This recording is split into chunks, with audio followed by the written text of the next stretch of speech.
Allah subhanahu wa ta'ala turunkan surah khusus. Surah nomor 63 namanya surah Al-Munafiqun. Allah subhanahu wa ta'ala menceritakan tentang kisah mereka. Ada dua surah yang sangat kental membahas tentang kisah orang-orang munafik. Al-Munafiqun sendiri dan juga surah At-Taubah. Pada saat Nabi SAW pulang dari perang Tabuk di bulan Rajab tahun 9 Hijriah, itu sebenarnya tujuan Nabi SAW menyerang kerajaan Heraklius, ya, Bizantium Romawi pada saat itu. Tapi karena Heraklius tidak mau keluar dan dia yakin Nabi SAW adalah Nabi, dia takut dikalahkan, maka dia tidak keluar. Ternyata di situ hikmahnya adalah Allah SWT membongkar kedok orang-orang munafik. Dan mereka cirinya yang paling dasar selalu bentrok sama agama Allah. Setiap kali Allah mengatakan ini tidak boleh, boleh.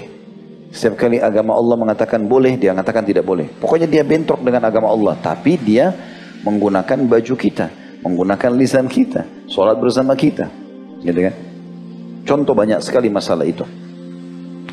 Di perang Tabuk, saya bicara misalnya perang Tabuk itu paling banyak membongkar tentang kedok mereka, dan surah At-Taubah menjelaskan. Kalau tidak salah mulai dari ayat 40-an sampai ayat 90-an. Lebih malah, hampir sampai ayat 100-an. Saya, kalau teman-teman kembali ke ceramah saya di YouTube tentang perang Tabuk, akan banyak sekali saya ungkapkan masalah itu. Tapi saya coba kasih garis besarnya ya. Di antaranya pada saat Nabi SAW mengajak, ya, muslimin, dan wajib waktu itu mereka ikut perang Tabuk. Tidak boleh ada laki-laki yang sehat, sudah balik, tidak punya uzur yang tinggal. Semua harus pergi. Maka Nabi SAW sempat menunjuk Ali bin Abi Thalib radhiyallahu anhu menjadi pengganti beliau di Madinah. Karena tidak mungkin semua orang keluar, harus ada pengganti Nabi sebagai pemimpin. Maka Ali bin Abi Thalib menjadi pemimpin. Langsung pada saat itu spontan orang-orang munafik yang tidak pikir ikut perang menyebarkan isu. Oh, Ali nggak diajak sama Nabi karena dia pengecut. Coba dia pemberani, pasti dia diajak di saat pertama. Isu nyakitin orang beriman. Maka Ali bin Abi Thalib dengar gosip itu di Madinah. Ini bayangkan di zaman Nabi ya, mereka lakukan itu. Nanti kita tarik ke realita kita kehidupan sekarang. Antum akan temukan banyak sekali di sekitar kita ini. Ya. Mudah-mudahan di sekitar antum tidak ada di majelis ini. Jadi subhanallah, pada saat itu mereka sebarkan isu itu. Ali bin Abi Thalib terganggu dengan isu itu karena dia sekarang menjadi pemimpin, pengganti Nabi. Karena dia terganggu, dia pakai baju perang, dia susul pasukan. Tengah jalan ketemu dengan pasukan muslimin. Kata Nabi SAW, wahai Ali, apa yang membuatmu pergi ke sini? Saya akan amanahkan kau jaga Madinah. Ya Rasulullah, orang-orang munafik menyebarkan isu kalau saya pengecut. Dan itu bukan sifat saya, gitu kan? Kata Nabi SAW, wahai Ali, apakah kau tidak ingin posisimu seperti Harun dari Musa? Pada saat Musa alaihissalam pergi menerima kitab Taurat 40 hari di Tursina, maka yang menggantikan di kaumnya adalah Harun, saudaranya. Posisimu seperti Harun. Pulanglah dan jangan peduli perkataan mereka. Makanya kembalilah Ali memimpin tanpa mempedulikan lagi perkataan orang munafik. Itu contoh saja. Beberapa hal yang terjadi itu ya. Kemudian juga disebutkan di dalam surah Al-Munafiqun tentang sikapnya Abdullah bin Abi Salul. Sebenarnya dalam masih surah Taubah juga ya.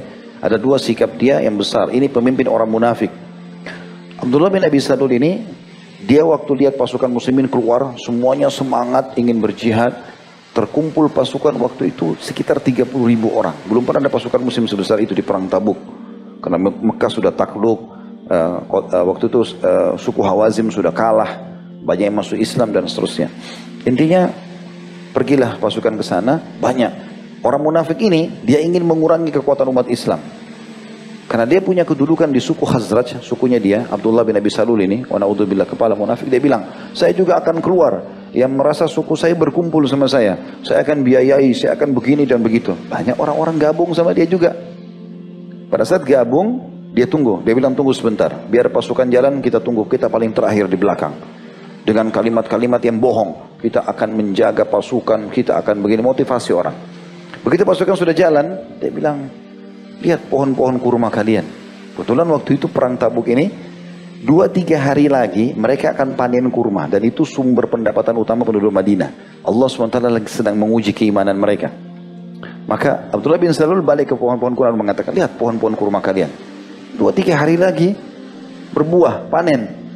Kita panen saja dulu, baru kita nyusul pasukan. Dan sekarang juga lagi panas, maka lebih baik kita tidak usah ikut. Ada di antara mereka yang termakan dengan isunya orang ini. Jadi hanya untuk mengurangi jumlah pasukan muslimin. Ya. Terjadi juga pada saat itu kisah tentang hilangnya unta Nabi SAW. Ini pernah saya ceritakan ya. Bagaimana unta Nabi SAW pada saat pulang dari perang Tabuk hilang. Lalu Nabi SAW bilang, unta saya hilang, carilah. Ada orang munafik rupanya. Waktu Abdullah bin Abi Salul tidak ikut di pasukan muslimin, dia sisipkan berapa orang masuk untuk memata-matai muslimin. Ini di zaman Nabi loh ya, Nabi hidup, mereka buat begitu. Namanya Abdullah. Ini luar biasa. Jadi jangan heran kalau namanya sekarang nama-nama Islam, tapi lisannya luar biasa benci dengan Islam. Banyak di medsos. Ya. Kalau di zaman Umar banyak hilang lehernya. Maka yang terjadi, ada orang munafik sengaja ikut, dia bilang, masa ini orang ngaku Nabi, untanya hilang nggak tahu di mana. Rupanya orang ini bicara di satu kemah, sebelahnya ada kemahnya Nabi. Dia sengaja bilang di kemah sebelah, pemilik kemah ini lagi hadir bersama Nabi. Kata Nabi SAW, kenapa ada sebagian orang bicara ya di antara kalian? Nabi nggak sebutin namanya. Salah satu adab dan akhlak Nabi, Nabi nggak mau bongkar siapa orangnya. Nabi cuma bilang, kenapa ada orang di antara kalian yang berkata, ini Nabi tapi nggak tahu untanya hilang di mana? Ketahuilah aku ini manusia biasa. Hanya kalau wahyu datang kepadaku baru aku sampaikan, dan ketahuilah sekarang wahyu turun kepadaku kalau untaku ada di lembah itu. Lembah disebutkan nama lembahnya, tapi dalam hadis ini cuma dikatakan lembah itu talinya sedang terikat di tali untaku sedang terikat di satu pohon, ambillah dia. Sahabat cari, ditemukan betul. Pemilik kemah ini pulang ke kemahnya, lalu dia bilang sama teman-teman di kemah, kenapa tadi Rasulullah SAW bilang begini ya? Katanya ada di antara kita yang mengatakan ini Nabi tapi nggak tahu untanya di mana. Teman-temannya di situ bilang, tahu siapa yang bilang itu? Kata dia, tidak. Ini orangnya nih. Lalu pemilik kemah itu gebukin orang itu. Orang munafik. Pokoknya apa saja yang bisa membuat orang ragu dengan Islam, ragu dengan Rasulullah, supaya orang minimal tertunda beramal soleh, begitu. Aneh-aneh saja. Aneh-aneh. Begitu juga dengan kisah ada mata air namanya atau disilakan dengan wishal. Wishal itu saya jelaskan dalam kisah perang Tabuk. Beberapa kejadian besar terjadi pada saat Nabi SAW pulang dari perang Tabuk. Jadi Nabi SAW bilang kepada pasukan untuk pulang dari Tabuk, nanti kita akan lewatin sebuah mata air. Wishal disilakan begitu. Wasiat saya, jangan ada yang minum, jangan ada yang menyentuh sampai saya datang. Disebarkan ke seluruh pasukan. Semua sahabat dengar. Baik, kita tunggu saja sampai tiba mata air baru kita minum. Apa yang terjadi? Rupanya di pasukan muslim kan ada nyelip tuh beberapa orang munafik. Mereka dengar itu, mereka sengaja duluan ke sana. Coba bayangin. Tiba di mata air mereka sengaja minum. Masa sih itu? Kayak nggak masuk akal, nggak boleh sentuh, diminum-minum air sama dia. Akhirnya mata air itu berhenti. Waktu mereka minum berhenti. Nggak ada airnya. Tiba Nabi SAW dengan pasukan di situ. Lalu Nabi SAW melihat, Nabi mengatakan, semoga Allah melaknat mereka.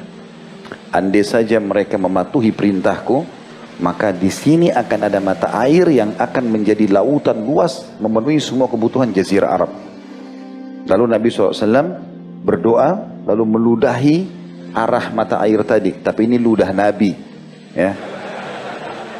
Perlu saya ingatkan. Nabi SAW meludah di situ, terus tiba-tiba kata para sahabat, kami mendengar gemuruh suara yang besar seperti batu yang bertabrakan, terus pecah, keluarlah mata air yang besar. Kata Nabi SAW, ketahuilah, andai saja mereka tidak melakukan tadi, melanggar perintahku, ini akan menjadi lautan yang luas di Jazirah Arab. Dan hari ini, sampai hari ini, di wilayah Tabuk, seluruh perkebunan, bahkan seluruh kota Tabuk, itu dikatakan, yang saya dapat kisahnya, itu terariri dari mata air Wishal ini. Artinya itu saja sudah cukup memenuhi Tabuk, apalagi kalau dibiarkan gitu ya. Begitu juga dengan kisah tentang Aqabah. Aqabah itu waktu perang dari Tabuk. Ini semua diceritakan dalam surah At-Taubah ya. Saya sudah jelaskan di Sirah Nabawi. Jadi waktu Nabi SAW mau pulang ke Madinah, beliau melihat pasukan jalan dan harus dipantau pasukan karena tidak ada pengeras suara zaman dulu. Gak ada, kita harus pantau di belakang, ayo lurus, jangan terpisah gitu kan. Maka Nabi SAW mengajak Ammar bin Yasir dan Hudzaifah bin Yaman radhiyallahu anhuma, dua orang sahabat yang mulia, dipanggil, disuruh naik temani Nabi di atas Aqabah. Rupanya disitulah ketahuan berapa jumlah orang munafik waktu mau pulang ke Madinah. Kurang lebih 14 orang mereka. Lalu mereka menutup wajah mereka dengan kain-kain wajah. Lalu mereka mengatakan, waktu lihat Nabi SAW di atas bukit Aqabah namanya, Nabi lagi mantau pasukan. Kalau ada yang agak miring, ada yang jauh, ada yang keluar, kelihatan dari atas gunung itu. Maka mereka bilang satu sama lain, kalian tidak akan mendapatkan kesempatan membunuh orang ini, ya, lebih bagus daripada waktu ini. Ini Nabi mau dibunuh. Bayangin aja. Kalau cuma zaman sekarang ulama, dai itu kecil. Nabi mereka mau bunuh zaman itu. Gitu kan. Maka Nabi SAW tapi tidak bicara apa-apa. Nabi dapat wahyu kalau mereka akan bunuh. 14 orang ini langsung naik ke Aqabah. Kata Ammar bin Yasir dan Hudzaifah bin Yaman radhiyallahu anhuma, kami mengira mereka adalah orang-orang yang Nabi larang. Karena Nabi bilang, saya akan naik ke Aqabah, ke gunung tinggi itu. Jangan ada yang ikut ya, kecuali Ammar dan Hudzaifah. Jadi mereka bilang berdua, kami kira mereka ini hanya orang-orang yang tidak mau dengar perintah Nabi, lalu tetap mau naik gitu loh. Lalu kami mengusir mereka dengan pedang, lalu mereka lari. Tapi kami melihat di wajah Nabi, raut wajahnya berubah total dan sangat marah. Yang belum pernah, kata Hudzaifah, aku melihat Nabi SAW marah seperti itu. Lalu kata Nabi SAW, hai Hudzaifah, apa kau tahu siapa mereka? Tidak ya Rasulullah. Mereka adalah 14 orang dari suku Tamim pada saat itu, dari kaum munafikin. Namanya fulan, fulan, fulan, fulan. Nabi sebutin satu persatu nama-nama mereka. Ketahuilah mereka semua berusaha untuk membunuhku.